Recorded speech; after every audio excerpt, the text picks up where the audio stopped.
Meter panjangnya 10 meter. Nggak pakai sekop. Yoi. Itu muncul kayak apa ya, alat tusuk gitu. Ayo, apa itu alat tusuk? Iya. Wah, kalau udah dipaksa juga gedek mungkin ya. Sampai laba-laba yang kalian mungkin tidak tahu, Anda tidak tahu, ternyata laba-laba juga bisa dipaksa tidak mau dimakan. Anda mau maksa? Tidak. Oh iya, berarti mau sama-sama mau kan? Oh iya. Sudah. Jadi kawin di sini 2 kali, di Jawa 2 kali. Jadi sangat PK dia. Oh, wow, apa itu PK?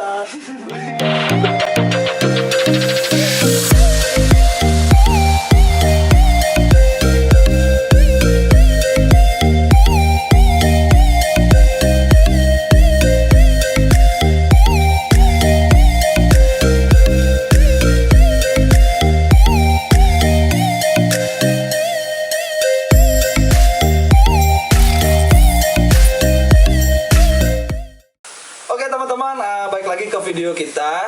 Jadi terima kasih untuk teman-teman yang sudah lihat video-video dari Exopeto TV. Untuk kali ini kita akan membahas tentang care sheet dan beberapa permasalahan pada tarantula. Masih dengan Bro Acong. Ya itu. Oke teman-teman, jadi untuk pertama kita akan tanya nih, cara perawatan tarantula yang baik dan benar tuh seperti apa sih? Monggo Bro, dijawab. Mulai dari mana enaknya kita? Dimulai dari contohnya dari perawatan sehari-hari seperti itu, dailynya lah. Daily ya. Dailynya. Sebenarnya kalau dibilang daily agak kurang tepat mungkin ya, karena tarantula secara umumnya tuh weekly dia. Jadi tarantula ini termasuk low maintenance. Oke, low maintenance. Mudah banget berarti ya. Mudah banget. Pemeliharaan tuh mudah. Sempat aku pernah tak tinggal, jujur nih 3 bulan tak tinggal tanpa ada makan, cuma air aja, aman, nggak ada yang mati. Dan mereka pun juga sehat-sehat aja gitu, karena memang secara alamiahnya mereka kan di alam itu opportunistic hunter gitu ya. Oke. Apa aja yang lewat sikat. Oh, Gitu. oke. Jadi mereka tuh apa ya, elemen of surprise gitu, ngagetin. Siap. Oke, berarti intinya kalau air aja sudah cukup ya untuk tarantula ditinggal berbulan-bulan pun it's okay, nggak masalah ya. Oke. Terus misalkan nih, ketika kita datang itu ada penanganan khusus nggak? Ketika misalnya nih kayak Acong nih kan, dirimu sudah 3 bulan ditinggal, terus tiba-tiba kamu udah datang balik ke rumah, itu ada penanganan khusus nggak? Apa langsung aja biasa kasih makan seperti biasa? Aku langsung kasih makan aja sih, nggak terlalu bermasalah mereka. Oh, langsung kasih makan seperti makan biasa. aja. Oh, berarti nggak ada cara penanganan khusus ya ketika ditinggal ini. Oke. Jadi teman-teman seperti itu caranya. Simple banget ternyata untuk kita tarantula, teman-teman. Oke, untuk pertanyaan kedua nih ya untuk Acong. Pemilihan substrat yang baik untuk tarantula itu apa aja sih substratnya? Jadi kalau kita ngomongin substrat itu kan substrat itu bagian dari pembuatan enclosure ya, kandangnya. Kandang. Jadi kita pertama tuh harus tahu jenis tarantula ini kayak gimana.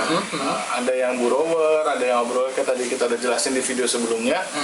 Itu kita harus mengikuti alamiahnya gimana. Jadi harus pelajari dulu nih spesiesnya gimana. Ada yang di kelembapan tinggi, ada yang di kelembapan sedang, ada yang sampai kering pun ada. Ini kering. Oh, yang kering banget ada ya? Ini kering banget gitu. Oke. Kalau ini yang sedang.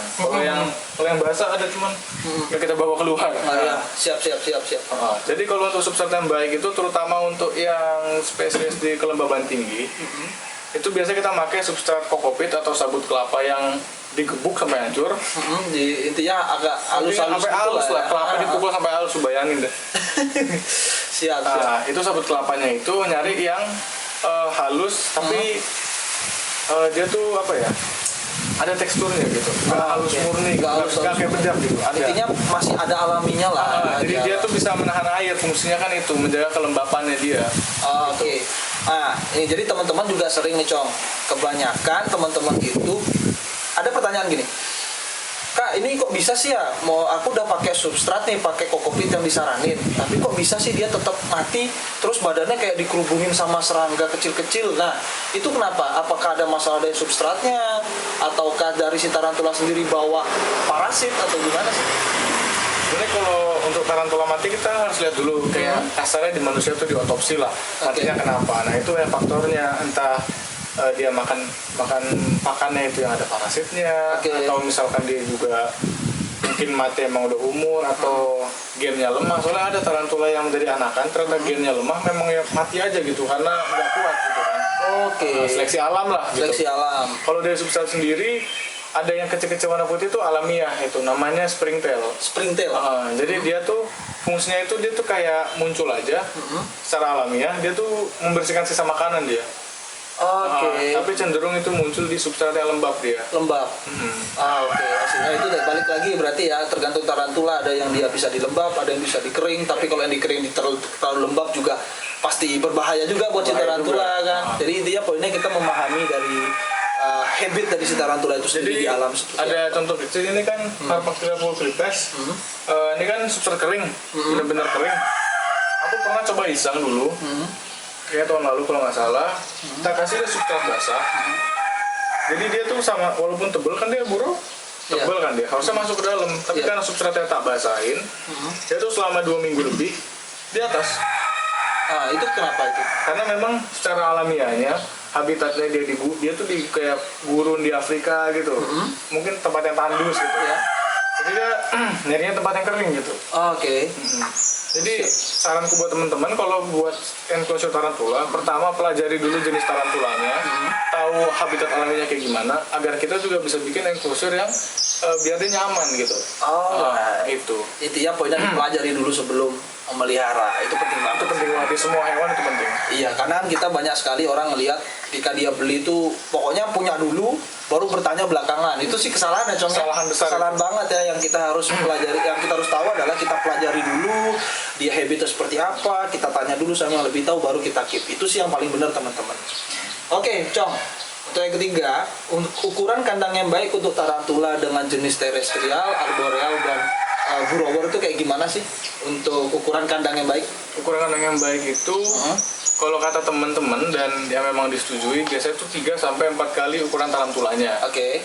Biar dia tuh bisa bergerak leluasa tapi tidak keluasan juga. Karena kalau terlalu besar ketika kita kasih makan biasanya tuh kalau misalkan tarantulanya langsung makan pakannya, itu bisa berbahaya buat tarantulanya.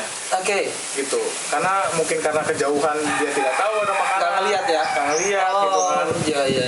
Berbahayanya itu kenapa? Karena ketika tarantula molting atau ganti kulit, itu benar-benar lembek banget ya. Sampai dia tuh menggigit pun nggak bisa. Taringnya putih. Nanti kita kasih lihat fotonya di video. Oke, siap. Jadi ada kasus dulu pernah waktu aku baru pertama kali belajar. Itu aku ngasih makan jangkrik ke Holotele ince spesiesnya. Kebetulan Holotele ince ini dia tuh heavy Weber. Tapi banyak. Aku kasih makan jangkrik, satu dimakan, yang kedua digigit juga, tapi ternyata nggak kegigit gitu kan. Oke. Nah, tapi jangkriknya tuh sembunyi di bawah jaringnya. Masih hidup dia. Hidup dia, tapi survive sampai kayak 2 bulan, lalu tarantula aku molting. Nah ketika aku cek, loh kok mati dia, perutnya robek, kakinya hilang gitu kan. Ternyata jangkriknya lagi makan di sebelah. Makan Lagi sebadan dimakan si si tarantulanya. tarantulanya. Gitu. Oke, itu paling juga itu sering kejadian. Itu sering sih ya. kejadian. Sering kejadian sih. Jadi poinnya adalah ketika keep tarantula, walaupun baby jangan langsung ditaruh di tempat yang lebih besar ya. Jadi intinya supaya dia juga bisa ngeliat si pakan itu dulu. Ya, oke sih, paham. Jadi teman-teman bisa tahu sekarang ya. Jadi kadang ada beberapa teman-teman pemain baru ya khususnya ketika dia mau awal keep itu dia biasalah, saya pun juga pernah kayak gitu kan. Mungkin Acong juga pernah ketika awal keep, wah ini harus spesial nih, kandang harus gede. Ternyata itu tidak selalu benar. Dan seperti yang dibilang Acong tadi, ternyata kalau kita terlalu besar kandangnya, otomatis si tarantula itu kadang nggak ngeliat makannya. Pas ketika dia molting, malah makannya nyikat si tarantula, gitu Cong ya, bener. Jadi kayak gitu teman-teman. Jadi teman-teman sekarang udah paham kan untuk gimana caranya ngeset kandang ukuran tarantulanya seperti apa gitu. Lalu untuk pakan yang baik si tarantula tuh apa sih Cong? Untuk serangga mungkin apa? Sebenarnya secara umum kalau kita di Indonesia kan paling mudah itu kita nyari paling toko burung jangkrik, ulet Hongkong, ulet kandang. Tapi kalau kayak kiper kayak aku nih kiper yang sudah agak banyak tarantulanya gitu kan, yang kadang-kadang kita kan juga nyari jangkrik bergelut dengan pecinta burung, Kadang habis juga kan. Aku cenderung ternak ada kecoa dubia, kecoa lateralis, ada juga teman-teman di Jakarta yang pelihara Madagaskar atau kecoa Halloween, itu termasuk kecoa-kecoa hutan yang kita ternakin khusus berpakan gitu kan. Jadi secara garis besar itu kita untuk tarantula ini cariin protein sebenarnya. Protein. Lalu banyak kayak apa ya, mikro komponen lain yang aku pun nggak mau pelajari terlalu dalam, tapi yang paling garis besar protein gitu kan. Ada protein dalam suatu pakan. Oke. Itu pertumbuhan. terutama untuk tarantula yang sedang habis dikawinin nih, mau dia nelur kan butuh banyak tenaga, butuh banyak protein untuk pertumbuhan dan pengembangan si telur itu. Yep. Jadi biasa kita kasih makan banyak, terutama yang kayak kecoa atau jangkrik yang sudah dewasa karena kandungan lebih tinggi. Oke. Itu. Oh, kecoa ternyata ada yang bisa dikonsumsi untuk binatang, teman-teman. Jadi kalau mungkin teman-teman yang taunya kan kecoa, apa sih kita bilang kecoa ngesot ya? Kalau kita bilang yang biasanya paling deketin orang itu yang terbang tuh, jadi kita punya jurus meringankan tubuh, teman-teman. Itu banyak banget sering kejadian. Ternyata selain itu juga ada kecoa yang bisa dikonsumsi ya, Cong ya. Ada. Contoh ada tadi ada Madagaskar, Rubia, ada Halloween juga gitu. Dan ada juga jenis kecoa yang besar yang sekarang mungkin lagi ngetren tuh kecoa apa? Cong, kecoa Peru. Kecoa Peru Peru ya, yang gede banget itu tuh. Ada teman di Bandung yang mulai mengoleksi memang cintaannya gitu terhadap serangga. Betul. Jadi itu sekarang lagi hits, teman-teman. Jadi kecoa juga bisa dipelihara juga bisa, Cong ya. Juga indah banget sih warna-warna kecoa itu, teman-teman. Oke, Cong. Nah, kalau kita bicara pakan, yang pernah aku tahu sharing sama teman-teman itu contoh jangkrik. Kalau kita langsung sembarangan ngasih jangkrik tanpa digatlut bahasanya, mungkin teman-teman belum tahu gatlut itu adalah kita memberi makan si pakan itu supaya dia aman dikasih ke hewan yang mau dikasih pakan. Paham maksud saya kan? Jadi intinya dia sudah dibersihkan, perutnya dibersihkan dengan kandungan-kandungan vitamin dari pakan yang kita kasih dari si pakan itu gitu. Nah, kalau si jangkrik itu, kalau yang pernah aku tahu, kalau misalkan kita kasih dia tanpa digatlut, Cong, itu biasanya si jangkrik ngandung cacing gitu. Nah, kalau di tarantula apakah perlu digatlut untuk pakannya? Kalau perlu, gatlutnya apa biasanya? Kalau misalkan aku pribadi ya, kalau dari segi reptil kan kayak begitu ya. Kita kalau misalkan kita lihat dari segi si parasit atau cacingnya ini, itu aku juga setuju ngelakuin gatlot. Cuman kalau misalkan di tarantula mungkin misalnya kita beli jangkrik atau punya pakan yang kecil gitu kan, kita besarin dulu lah ibaratnya gitu, bukan dari segi kandungannya gitu, karena yang ku perhatiin memang dia tidak terlalu mencari kalau kayak di gecko kan kita kasih vitamin A atau apa gitu kan memperkuat warna. Kalau di sini enggak, memang dia genetisnya seperti ini bakal seperti ini gitu. Gitu. Jadi nggak perlu isi gatot repot ya, nggak perlu repot lah modelnya ya, lebih simpel tarantula. Kalau takutnya kalau di reptil paling sering tiba-tiba ada cacingan terus makan kok badannya nggak mau gemuk-gemuk kayak gitu. Kalau paling mungkin sering. kalau di tarantula juga ini agak sedikit tak jelasin. Jadi kalau tarantula itu cara makannya adalah ketika dia nangkap mangsa, pertama dibunuh dengan racunnya dulu yang bersifat neurotoksin lah, mematikan saraf gitu kan. Lalu setelah misalkan mangsa udah mati, lalu pertama akan dibungkus gitu. Bungkus dulu, beda bungkusnya ya. Beda bungkusnya. Bukan bungkus yang itu. Dibungkus dengan jaringnya dia, lalu akan digigit lagi, lalu dikasih enzim untuk mencairkan. Oh, jadi sebenarnya dia untuk mencairkan. Dia makan tapi dengan cara diminum gitu. Jadi tarantula itu makan bukan untuk makan full. Nggak dikunyah ya. Jadi dicairkan, dicairkan dulu pakai enzim itu, baru diminum. Nah, kalau misalkan si cacing ini kan juga makhluk hidup yang lemah lah, ibarat kata kulitnya kan eksteriornya nggak kuat. Betul. Dia mati kena si enzimnya itu harusnya. Karena juga mereka kan memikirkan sterilisasinya itu di alam, bagaimana tarantula bisa survive gitu kan. Sedangkan parasit kan kita tidak bisa memilah-milih, dia nggak bisa milah-milih gitu kan. Pasti juga secara seiring dia berevolusi dia pasti menanggulangi itulah, itu aku yakin sih. I see. Berarti biar alam yang berbicara gitu. Betul. Biar mereka yang sendiri yang olah gitu. Betul. Siap, paham. Oke, Cong. Terus ini paling sering sih pertanyaan semua kiper, bukan tarantula aja sih, semua hewan pasti orang nanya. Apa sih permasalahan dari hewan yang akan kita keep gitu. Nah, khususnya kalau sekarang kita berbincang tarantula kan, apa sih permasalahan dari tarantula itu, Cong, yang paling umum gitu. Dan cara penanggulangannya apa? Itu. Kalau secara gimana ya? Kalau secara umum tarantula nggak rewel. Kecuali dirimu nge-keep mereka di enclosure atau kandang yang tidak sesuai dengan habitat asli mereka. Yang tadi kita bahas tadi ya. Misalkan ada beberapa teman-teman yang baru belajar langsung beli ada spesies Haplopelma lividum. Itu dia tuh kan burrower. Ada teman-teman yang ngasih substratnya pendek. Harusnya tinggi, jadi dia masuk dalam gitu kan. Betul. Jadi kan kasihan dianya juga. Kadang ada beberapa individu tarantula yang burrower mau dia beradaptasi, mau gak mau lah gitu kan. Dia bikin lorong sendiri, cuman tanpa ada perlindungan. Jadi entah tarantula takutan atau gimana, karena dia tidak merasa aman gitu. Karena itu. Jadi biasanya tuh dari settingan kandang itu penting. lalu kebersihan substratnya juga. Kadang kan suka berjamur atau gimana. Nah, kalau untuk jamur ini, jamur kalau nggak banyak, pengalamanku pribadi ya, jamur kalau nggak banyak itu nggak masalah. Oke. Nggak masalah, kecuali udah kebanyakan karena spora jamur itu kan beracun buat di napas gitu. Itu pertama. Kedua, sejamur ini tuh kalau nggak banyak nggak berbahaya ya, tapi kalau banyak biasanya dia tuh mengundang kutu. Oke. Kutunya ini yang sebenarnya berbahaya kalau terlalu banyak. Jadi kayak kanan-kanan ini ada kutunya, tapi nggak banyak begitu. Kalau banyak, dia nih bisa nyerang tarantulanya. Kalau tarantulanya lemah, tarantulanya bisa lagi molting gitu kan, bisa diserang. Karena kutunya ini kutu predator dia. Dia makan kutu lain sebenarnya. Jadi kalau nggak ada kutu lain, dia saling makan. Saling makan. Saling makan dia. Berarti di setiap substrat semua kiper tarantula pasti ada kutu dong. Ada, tapi ini apa ya? Kutu yang positif lah. Kutu positif. Cuman kalau dia udah kebanyakan, jadi Kutu dia ada positifnya loh. Oh iya, jelas. Kampret. Terus. Jadi dia tuh makan sisa, dia tuh mengkonsumsi sisa makanan si tarantula sendiri, gitu. Jadi kalau ada keberadaan kutu ini nggak masalah, dia tuh malah nyerang kutu lain yang negatif biasanya, yang malah merugikan gitu. Nah, kutu ini bisa disebut isopod nggak sih?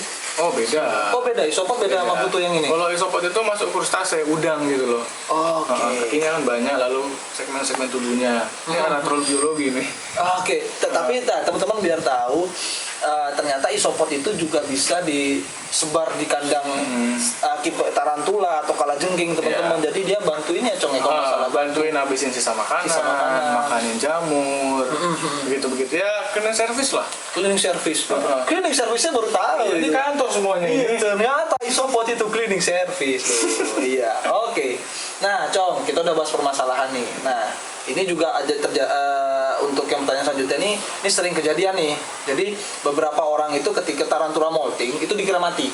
Pernah ada kasus tarantula molting itu kan pasti membalikan badan, betul tak? Itu ditusuk sama si kiper, ditusuk, dibuang di tong sampah. Terus dia posting. Pernah itu kejadian, dia posting, ditanya tarantula aku mati, ciri-cirinya gimana? Cirinya kayak gini. Itu bukan mati, itu molting. Gitu. Nah, ini pernah kejadian. Nah, pertanyaannya adalah ada suara mobil lewat. Ya, jadi udah lewat ya. Jadi berapa lama sih? Bukan berapa lama sih? Berapa kali sih tarantula itu molting dan waktunya itu spare-nya berapa lama, Cong? Tarantula itu akan molting seumur hidupnya. Ketika dia tambah besar, dia bakal molting. Kalau di reptil shading ya, di kulit gitu. Oh, beda nama ya. Beda nama. Shading ya, benar. Kalau misalkan si tarantula ini tuh berbeda-beda spesies, tapi secara garis besar dari kecil ke besar, pas kecil tuh cepat dia, bisa sebulan sekali atau 3 minggu sekali tergantung ukurannya gitu kan. Kalau dia sudah kenyang, sudah rasa dia udah membesar nih, butuh kan kita kasih makan sekarang, dia butuh tubuhnya tumbuh, membesar dia akan molting. Tapi itu dia akan puasa sebelum itu. Oh gitu. Oh berarti ciri-ciri mau molting itu adalah dia nggak makan. Ciri-ciri molting itu biasa tuh mau puasa, dia tuh puasa, lalu perutnya tuh sangat besar dibandingkan kepalanya. Ini aku pribadi ngeliatnya ya. Kadang kan banyak orang yang punya cara sendiri. Kalau pribadi ngeliatnya dia tuh puasa, perilakunya berubah. Yang biasanya entah dia mau dipegang tapi malah kabur atau takutan atau lebih galak, itu perubahan perilaku. Lalu juga dari perbandingan perut dan abdomen itu juga jadi 1:2, kayak abdomen lebih besar. Iya. Lalu biasanya kalau misalkan di tarantula New World, nanti kita bahas di video selanjutnya. Iya. Kalau tarantula New World itu cenderung abdomennya atau perutnya itu akan rontok warnanya. Jadi misalkan warna hitam nanti akan rontok jadi agak krem-krem gitu. Kulitnya rontok karena kan membesar. Gitu. Lalu kalau tarantula sudah mau molting, biasanya dia tuh akan cenderung menutup diri. Kalau di kandang kamu kasih tempat dia kayak rumah lah, kayak enclosure, kayak tempat sembunyi, cenderung dia tuh pasti akan menutup kandangnya. Itu tuh pakai jaring. Oh, untuk jadi mengamankan diri. Nge-web ya, jadi banyak banget ya, jadi lebih dari biasanya kita lihat ini kan. Iya. Oke. Lalu dia akan buat molting mat, kayak kayak dibuat tiker lah. Oke. Buatnya molting untuk mengamankan dirinya. Gitu. Oke, siap. Oh, siap. Oke, berarti dari teman-teman sudah paham nih ciri-ciri molting itu seperti apa. Jadi jangan sampai pas dia molting, tarantula kebalik tuh. tarantula kebalik, itu kalian ambil, kalian buang. Jangan. Bayangin Metallica yang harganya mahal itu kalian buang. Wah, sudah sedih. Jadi gitu teman-teman yang sudah paham kan ciri-ciri tarantula molting seperti apa, udah paham. Nah, teman-teman, bahas nih, maksudnya ada klasifikasi New World dan Old World. Kalau New World tuh biasanya masih bisa dihandle ya, Cong? Masih bisa dihandle. Penyebaran di mana, Cong? Kalau New World, jadi New World itu ya secara sejarah aja biar ngerti ya. Kenapa disebut New World? Karena dulu di dataran Eropa si Christopher Columbus pindah kan, dia naik kapal ketemu Amerika. Kenapa disebut New World? Itu sebenarnya. Oh, dari situ. Iya. Jadi New World itu adalah Amerika, benua Amerika. I see. Selatan dan utara dan selatan. Kalau Old World itu sisanya. Sisa dari si New World tadi itu semuanya Old World. Afrika, Eropa, Asia, gitu-gitu. Dan ini tidak cuma berlaku di Tarantula aja ya. Apa? Bukan, Cok. Jadi tidak berlaku cuma di Tarantula aja, tapi di semuanya. Ada pun orang bilang burung New World, burung Old World. Ternyata, gitu. tak kira maksudnya dulu soalnya waktu kita tahu tentang Tarantula, New World, Old World, tak kira New World itu cuma di luar negeri bagian ini. Old World ini ternyata bukan, dan ternyata juga baru tahu nih, diriku juga baru tahu ternyata bukan di Tarantula aja. Di hewan lain pun ada ya New World dan Old World. Berdasarkan ditemukannya di mana dia. Oke, siap paham. Jadi gitu teman-teman. Jadi banyak sekali jenis-jenisnya. Contoh dari New World nanti kita jabarin di gambar. Ada apa aja. Lalu untuk Old World apa aja tarantulanya nanti kita jabarin juga di gambar. Nah, untuk sekarang video bonus nih buat kalian, kita akan ajarkan gimana caranya membuat enclosure untuk tarantula. Dan kebetulan tarantulanya burrower ya. Iya. Nah, tarantulanya burrower. Jadi teman-teman supaya nggak salah nih mau buat enclosure seperti apa. Oke? Jadi sekarang kebetulan aku mau nge-rehouse tarantula. Spesiesnya Ephebopus murinus, atau kalau bahasa nama umumnya itu skeleton tarantula. Jadi kita mulai aja keluarin tarantulanya dulu.